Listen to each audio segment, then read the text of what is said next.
Bonjour à toutes et à tous. Aujourd'hui, Radio Sommaire vous emmène à Caluisson sur la journée d'études des pratiques numériques des adolescents organisée par la Maison des adolescents du Gard en partenariat avec les acteurs locaux. Nous sommes allés à la rencontre des organisateurs intervenants et participants afin de mieux comprendre quels sont les enjeux futurs autour de l'éducation au numérique.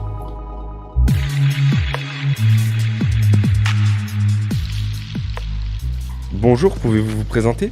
Bonjour, je m'appelle Gonzalez Arnaud et je suis coordinateur à la Maison des adolescents du Gard. Quel est votre rôle sur cette journée avec la Maison des ados et pour quel public ? Alors sur cette journée, on a été à l'initiative de cette journée, donc en collaboration avec tout un comité de pilotage bien sûr. Mais l'idée c'était de rassembler les professionnels autour de cette thématique du numérique pour qu'on réfléchisse ensemble, qu'on voit qu'est-ce qui est pertinent, qu'est-ce qui l'est moins. Quelle posture peut-être aussi on peut aborder sur ce monde numérique, parce qu'on se rend compte que tout le monde utilise le numérique, mais ce qui est difficile en fait c'est de faire ce petit pas de côté et de se dire pourquoi je l'utilise, est-ce que je l'utilise bien dans un sens éducatif, donc c'est-à-dire au service des adolescents que j'accompagne, que je rencontre, etc., etc.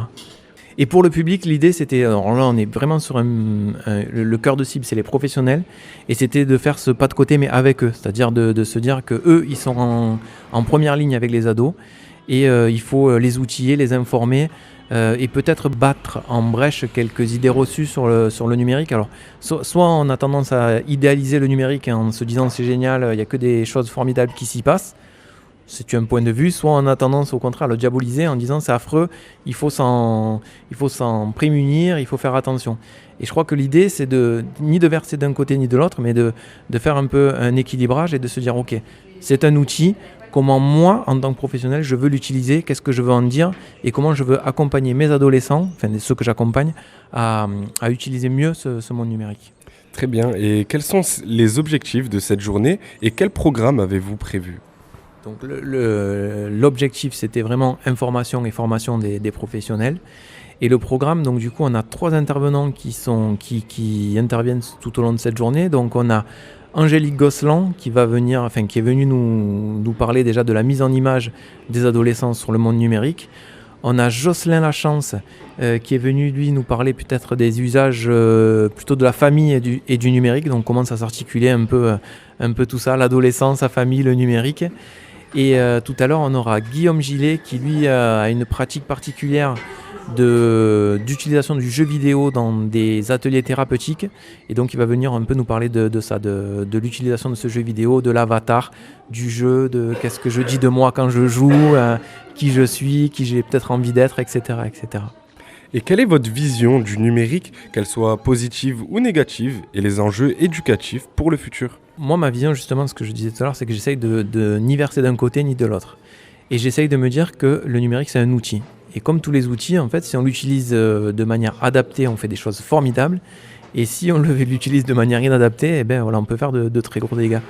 Moi, je prends souvent le même exemple, mais si je prends un marteau et que je me balade dans la rue, voilà, je peux faire de très très gros dégâts. Je prends le même marteau, je vais me balader dans la forêt, je peux faire des cabanes magnifiques pour tous les enfants qui passent par là. Donc c'est pas le numérique en fait qui est bien ou qui est mal, c'est l'utilisation qu'on va en faire qui va peut-être induire des effets plutôt positifs et plutôt négatifs.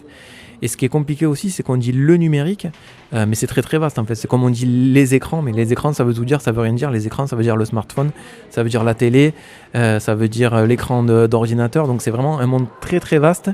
Et on le voit, voilà, si on parle du numérique, mais est-ce qu'on parle de éducation aux médias ? Est-ce qu'on parle d'accès à l'information ? Est-ce qu'on parle des fake news ? Est-ce qu'on parle des jeux vidéo ?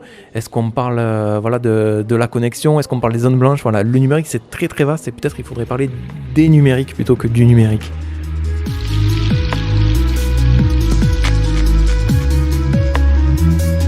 Nous sommes avec Angélique Gosselin, docteur en psychopathologie et en psychanalyse. Elle s'intéresse dans ses recherches aux enjeux des espaces virtuels et des images d'Internet sur la vie psychique des adolescents.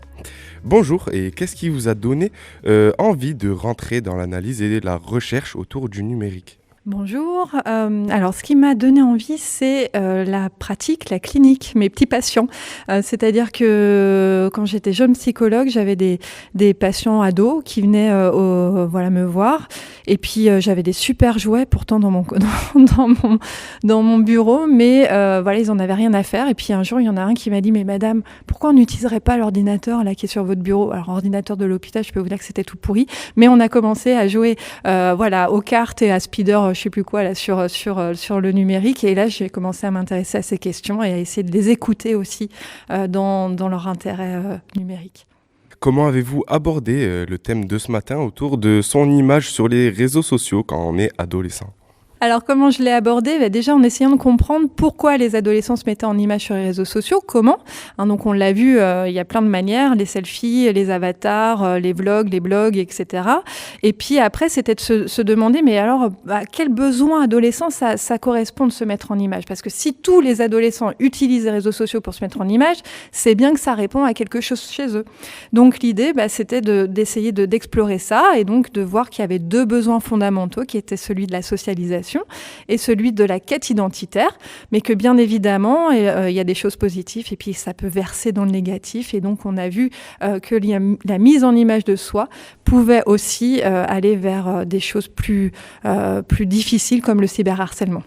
Et vous avez écrit donc le petit guide décomplexant pour les parents d'ados à l'ère du numérique. Que retrouve-t-on dedans, du coup ? Qu'est-ce qu'on retrouve? Plein de choses pour les parents. Déjà, voilà, se dire que être parent aujourd'hui, c'est difficile, parce que il y a plein d'injonctions, on nous demande de faire plein de trucs, on doit être des super warriors au travail, dans le couple, dans la famille, avec les enfants, etc.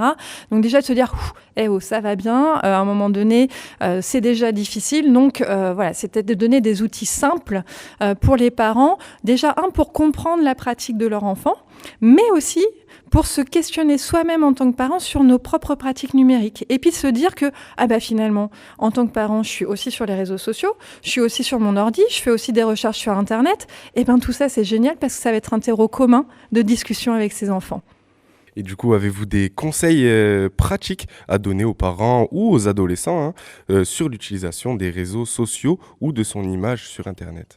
Alors des conseils, oui, il y en a plusieurs. Moi, le conseil vraiment important pour moi, c'est déjà que les parents s'intéressent à cette pratique du numérique. Alors pas en étant hyper intrusif, mais simplement en posant la question, en ouvrant un espace de discussion. Qu'est-ce que tu as aimé? Qu'est-ce que tu as vu? Qu'est-ce que tu as fait? Est-ce qu'il y a des choses qui t'ont choqué, pas choqué? Quel influenceur tu suis? Pourquoi? Qu'est-ce qui t'intéresse chez lui, etc.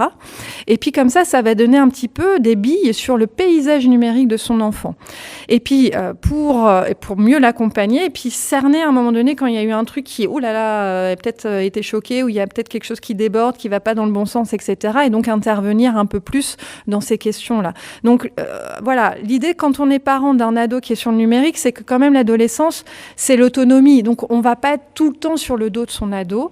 C'est de lui faire confiance, de créer un climat de confiance avec son ado là-dessus, et puis de lui laisser le champ d'action et la possibilité de revenir vers son parent s'il y a un problème. Pour l'ado, c'est vraiment de prendre conscience que les réseaux sociaux, c'est un espace en effet d'expression, de liberté, mais que comme dans la rue, il y a des choses qu'on ne ferait pas. Donc on ne va pas agresser le passant qu'on ne connaît pas dans la rue parce que tout d'un coup on a une envie d'agressivité. Donc ça, on se censure. Donc c'est la même chose sur les réseaux sociaux. On ne va pas se balader à poil dans la rue, c'est la même chose sur les réseaux sociaux. Donc finalement, c'est de transposer ce qu'on ferait dans la rue dans les réseaux. Et puis avoir du coup, c'est simplement, mais que ce soit pour les parents et les adolescents, un peu de bon sens. Et puis surtout, ne jamais rester seul quand on est en ado face à une difficulté, même si on a honte, même si on se dit c'est de ma faute, même si je sais pas quoi, on se tourne vers quelqu'un, que ce soit des copains, des copines ou un adulte ressource, mais on ne reste pas seul face à la difficulté. Que pensez-vous de ce genre de journée pour les professionnels et quel en est pour vous le but ? Moi, je trouve formidable ces initiatives pour les professionnels parce que je vais vous donner une petite anecdote de recherche. Voilà, j'ai participé à une recherche avec une sociologue qui s'appelle Sophie Géel sur l'impact des images trash à l'adolescence. Et puis, comme toute recherche, le deuxième moment de la recherche, c'est d'aller revoir les jeunes interviewés pour leur dire, voilà, ce qu'on a trouvé, ce qu'on a écrit, qu'est-ce que vous en pensez? Et une des questions, c'était, mais qu'est-ce que vous pensez qu'il faudrait mettre en place pour que toi, ta petite sœur, sois plus protégée par rapport aux risques sur Internet. Et il y a un ado qui nous a très justement répondu, mais écoutez, mesdames, vous nous faites des formations au collège sur les risques et tout ça, mais c'est nos parents qu'il faut former parce qu'ils calculent rien, ils comprennent rien. Donc, je trouve ça super que les professionnels qui sont aussi des parents d'ailleurs puissent se former à ces questions parce que il faut véritablement que les adultes s'intéressent à ça et puis pour accompagner au mieux les enfants et les ados. Et puis du coup, ça permet aussi des échanges de pratiques, ça permet de voir ce que font le voisin et de se dire ah bah oui, mais ça c'est possible avec pas beaucoup de moyens de le mettre en place. Et donc voilà, c'est super. Et quelle pratique avez-vous, vous, personnellement, du numérique ? Alors, moi, en tant qu'Angélique, ma pratique numérique, je suis sur les réseaux sociaux. Je scrolle des fois quand je suis fatiguée après mon tunnel du 18-20 heures avec mes enfants, je me dis ouf, je vais pouvoir un peu m'évader et donc ne plus penser sur les réseaux. Je m'informe aussi, forcément. Je vais suivre aussi beaucoup d'influenceurs de cuisine et donc j'enregistre mes petites recettes pour les refaire le week-end, voilà. J'avoue que ça m'arrive moi aussi.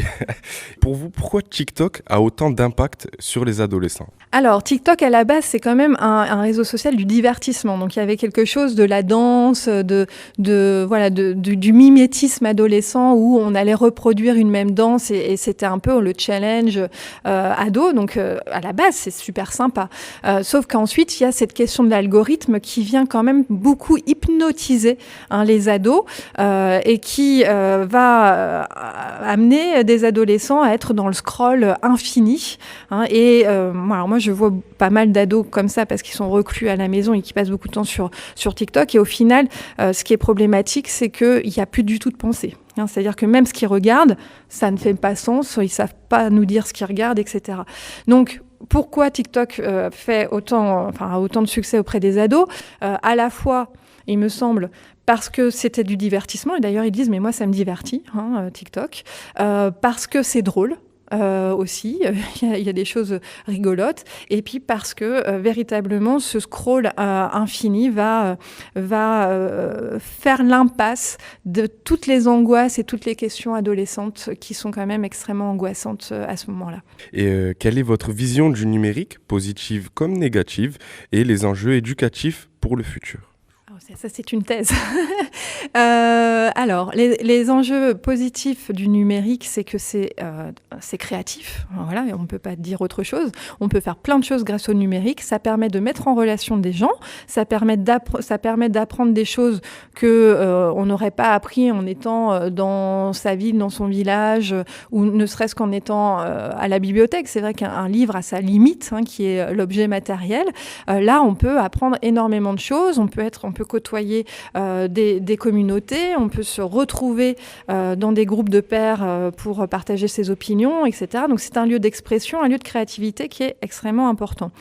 Bien évidemment, le versant négatif, c'est à partir du moment où ça va entraver le bon développement, que ce soit de l'adolescent ou de l'adulte. C'est-à-dire que si on va s'enfermer dans ces réseaux, si finalement on n'arrive pas à transposer ce qu'on apprend sur ces réseaux dans la vraie vie, si on n'arrive plus à avoir de vraies relations dans la vraie vie, si on est happé par un agresseur et qui nous détruit, qui nous prend un enjeu, quelque chose d'intime, là oui, ça peut basculer dans le négatif, mais c'est souvent la question de nos propres vulnérabilités. Les réseaux sociaux ne créent pas de pathologie mentale.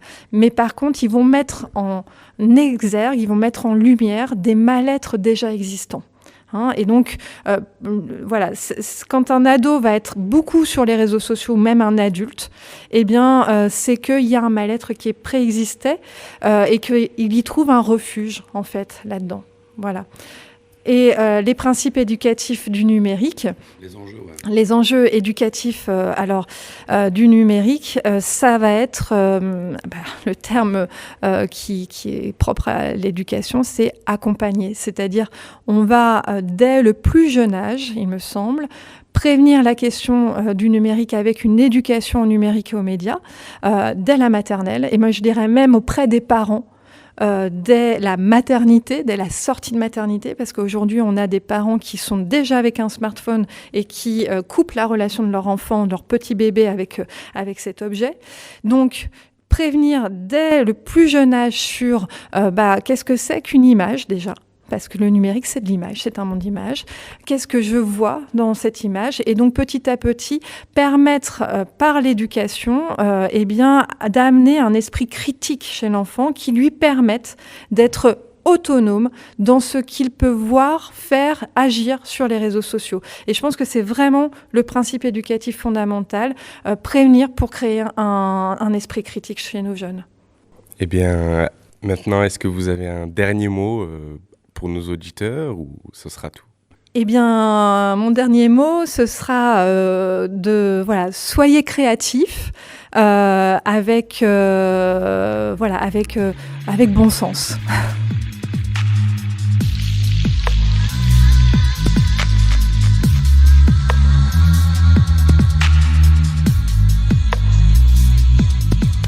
Quel est votre lien entre le numérique et votre travail ? Alors moi je suis animateur jeunesse et du coup je me sers beaucoup des réseaux sociaux pour toucher mes jeunes, du coup mon public 12 jusqu'à 25 ans. Et je fonctionne beaucoup notamment sur les réseaux sociaux et je monte des projets autour de l'univers numérique. En tant qu'éducatrice spécialisée libérale, j'accompagne essentiellement des enfants et des adolescents qui sont pleinement dans ces pratiques du numérique et ça prend beaucoup de leur espace en fait. Ça touche leurs relations sociales, ça touche leurs hobbies, ça touche les relations avec leurs parents. Donc c'est indispensable pour moi de venir élaborer autour de cette question-là. Alors, je suis un ancien informaticien à la retraite et maintenant j'utilise mes connaissances pour aider une association à gérer son numérique, son administration, ses sites web, etc. Le numérique c'est un terme très large et très global. Aujourd'hui, on voit que la jeunesse, elle est numérisée dans tous les sens, dans les réseaux sociaux, dans les connexions, la relation parent-enfant, la relation école parent-enfant. Le numérique est un outil qui va être notre futur à nous tous, tout simplement. Donc, alors je travaille dans un lieu de vie et d'accueil. On accueille 6 adolescents. Donc pour ces jeunes, forcément, la question du numérique est très présente par leur utilisation du téléphone portable, de leur ordinateur, peut-être la tablette. Donc on se rend compte de plus en plus que la thématique du numérique prend une place importante chez eux. Et oui, il faut qu'ils comprennent, nous professionnels, la dimension de ce travail à faire. D'accord. Et quelles sont vos attentes sur cette journée du coup ? Mes attentes sur cette journée, c'est que ça m'offre des idées pour comment travailler avec le public jeune et savoir comment je puisse rendre des sujets qui ont l'air compliqués auprès des jeunes plutôt sexy entre guillemets avec eux lors d'ateliers. La première attente, c'est déjà d'avoir un espace d'élaboration, de réflexion et même de ressources sur tous ces enjeux auprès des jeunes. Et la deuxième attente, c'est plus de pouvoir rencontrer d'autres professionnels qui sont soucieux de cette question-là. Je vois, par exemple, dans la matinée, j'ai pu discuter avec un psychologue qui fait des consultations avec comme support le numérique. Et moi, ça m'intéresse particulièrement parce que conseiller un psychologue à un jeune, si c'est du classique, il n'ira pas. Alors que là, dans cette mouvance-là, le jeune sera beaucoup plus intéressé et ça me semble plus pertinent. Donc c'est aussi tisser ce maillage avec d'autres professionnels qui ont en tête cette question. Mes attentes, si je suis là aujourd'hui, c'est pour avoir des outils, faire des rencontres, avoir des moyens et des outils pour permettre aux jeunes de s'approprier le mieux possible l'outil numérique, mais aussi les parents et les partenaires avec qui on travaille. Alors essayer de comprendre davantage les enjeux du numérique parce que alors moi j'ai 32 ans donc c'est vrai que je pourrais être dans cette tranche à être familiarisé au numérique alors que en fait je suis vraiment très très peu, que ce soit au niveau des réseaux sociaux ou d'internet en général. Donc je suis promeneur du net depuis un peu moins d'1 an donc je veux essayer d'obtenir le plus de billes, essayer de faire ce lien entre mon équipe et les jeunes qu'on accompagne. Quelle est votre vision un peu du numérique, positive ou négative, et les enjeux éducatifs pour le futur ? Pour moi, la vision du numérique, je trouve que c'est un excellent outil. Ça permet de pouvoir travailler avec une distance qui peut être un frein dans certains cas, mais qui du coup ne l'est plus grâce au numérique. Il n'empêche que ça soulève quand même pas mal de questions de contrôle peut-être, de dangers qui peuvent subvenir et du coup une question intéressante à travailler auprès de la jeunesse. Et les enjeux sur le futur, c'est qu'on voit bien que de toute façon notre société évolue avec de nouvelles formes tout le temps d'expression, de communication, ça va très vite et c'est toujours ce côté élaboré, prendre un peu de recul sur nos pratiques pour être au plus juste et pour accompagner au mieux cette jeunesse.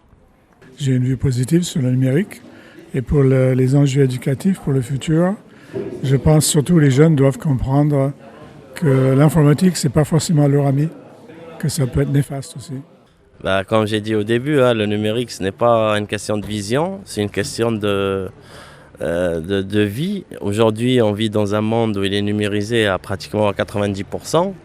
Le numérique, c'est un futur. Le numérique, c'est une complémentarité pour l'être humain. C'est la robotisation du système, que ce soit au niveau du travail, que ce soit au niveau partenarial, au niveau échange. La numérisation des services publics, des démarches administratives. Aujourd'hui, on est dans un monde où les métiers de demain aussi, on est dans un monde où on a besoin du numérique en complémentarité avec les compétences et les connaissances de tout être humain et de tout individu à toute échelle et dans toutes les civilisations. Alors, moi je pense qu'il faut quand même davantage retirer du positif. De toute façon, ça fait partie de l'évolution de notre société, donc il faut savoir en tirer les bénéfices, les identifier. Après, le négatif, c'est tout ce qu'on se dit déjà un peu depuis le début de la journée, c'est les risques que ça encourt autour du cyberharcèlement, les conséquences, c'est ça. Pour le futur, c'est justement essayer de maîtriser cette dimension-là, essayer de faire lien avec eux, avec les jeunes.